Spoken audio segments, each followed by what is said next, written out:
Merlin sortu zen ekologiak ekonomia bultza dezakela demostratzeko. Arturo Elosegik eta Gipuzkoako aldundiak esan zuten, Europan, debarroko 10 presa apurtuta ekonomia hobetuko zela, besteak beste, turismoari esker. Eta iaz Arturo Elosegik eta aldundiak Europan aldarrikatu zuten debarroko ekonomia bultzatuko dela turismoaren bidez. Negozio aukera nagusiak turismo natural jasangarriarekin lotuta daude.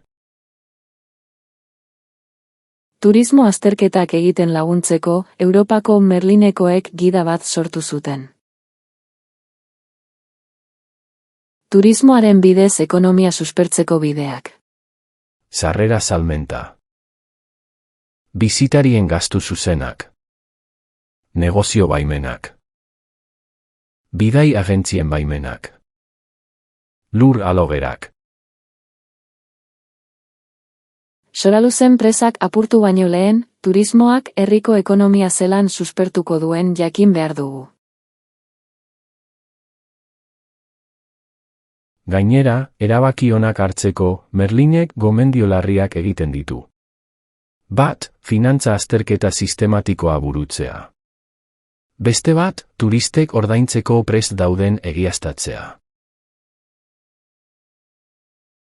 Soraluzen presak apurtu baino lehen, turismoak herriko ekonomia zenbat suspertuko duen jakin behar dugu.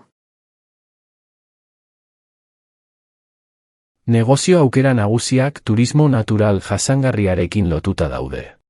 Benetan sinisten dute esaten dutena? Ala bada beste arrazoirik atzetik. Erreza da Europan gezurrak esatea, urruti daude eta ez dira enteratzen. Baina zuk, benetan uste duzu Soraluzeko presak apurtuta bertako turismoa eta ekonomia hasiko direla? Baina zuk, benetan uste duzu Europan gezurretan ari direnak Soraluzen gure onerako ari direla? Zuk erabaki beharko zu.